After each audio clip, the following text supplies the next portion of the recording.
It all started when I moved back to my dad's old cabin. I needed the break. Life in the city was wearing me down, and this place was supposed to be peaceful, quiet, a fresh start. But the moment I got there, something just felt off. The cabin was exactly how I remembered it as a kid, but the forest around it, it felt alive, like it was watching me. The air was so still, it was almost suffocating. I brushed it off, blamed it on stress. Then I found the journal. It was hidden under a loose floorboard. My dad's handwriting was shaky, like he wrote it in a hurry. The pages were full of these cryptic warnings. Don't trust the lights, don't follow them. If you hear the whispers, it's already too late. I laughed it off at first, thought maybe he was losing it at the end. But that night I heard it. A voice. Faint at first, like the wind carrying a whisper.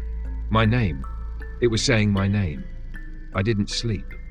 And the next morning, I saw claw marks on the outside of the cabin. They were deep, like something huge had dragged its claws across the walls. I wanted to leave, but the storm hit, and the roads were completely snowed in. The third night, that's when I saw the light. It was out in the forest, glowing this soft blue. It didn't make sense. It was too bright, too steady to be a fire or anything natural. It felt like it was calling me. Against every instinct screaming at me to stay inside, I followed it. I don't even know why. I just felt like I had to. The snow crunched under my boots as I got closer. And then I saw it. A crack in the ground.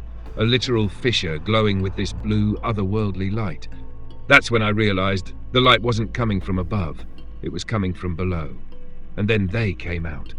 Shadowy figures crawled out of the fissure, their shapes twisting, flickering like bad static on a TV. They weren't animals. They weren't human. They weren't anything. I ran. I don't know how long, but the forest wasn't the same anymore. Every tree looked wrong, like they'd moved when I wasn't looking. I couldn't find the cabin. I couldn't find anything. The woods just went on forever, like I was trapped in some kind of loop. Then I heard it. A voice. Not in my ears, but in my head. It was cold and sharp, and it said, "I am what waits when the stars go cold." That's the last thing I remember before waking up in the snow, miles from the cabin. People, but gone for weeks. Weeks. I don't sleep much now. I keep seeing the light when I close my eyes. And sometimes, when it's really quiet, I swear I still hear the whispers. They're coming back. I know they are.